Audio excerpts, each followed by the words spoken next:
আমাদের স্বাধীনতা সার্বভৌমত্বের প্রতি আল্লাহ আমাদের সকলের রাজনৈতিক অভিভাবক আল্লাহ বেগম জিয়া আল্লাহ উনি আমাদের স্বাধীনতার শির দ্বারা আল্লাহ আমরা যখন বুঝতাম না পুরো বাংলাদেশে একজন মানুষ যদি স্বাধীনতার পক্ষে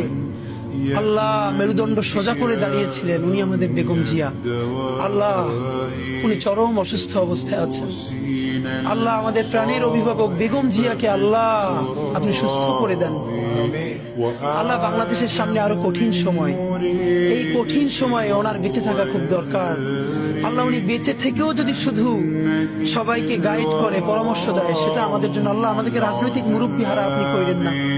আল্লাহ উনি বাংলাদেশের দল মত নির্বিশেষে সকল মানুষের রাজনৈতিক অভিভাবক আল্লাহ উনি আমাদের স্বাধীনতা সার্বভৌমত্বের অভিভাবক আল্লাহ বেগম জিয়ার উপরে আপনার খাস রহমত নাজিল করেন হে আল্লাহ তার সমস্ত গুনাহগুলো মাফ করে দেন হে আল্লাহ তাকে পরিপূর্ণরূপে সুস্থ করে দেন আল্লাহ বেগম জিয়া তো একদিন অবশ্যই আপনার কাছে যাবে কিন্তু বাংলাদেশ একটা স্থিতিশীল পর্যায়ে গেছে আল্লাহ স্বাধীন সার্বভৌম একটা দেশ হিসেবে দাঁড়িয়ে গেছে উনি যে লড়াইটা করেছিল সেই লড়াইয়ের ন্যূনতম একটা ফসল ঘরে তোলা পর্যন্ত আল্লাহ ওনাকে নেক হায়াত দিয়ে দেন আল্লাহ ওনার উপরে খাস রহমত নাজিল করেন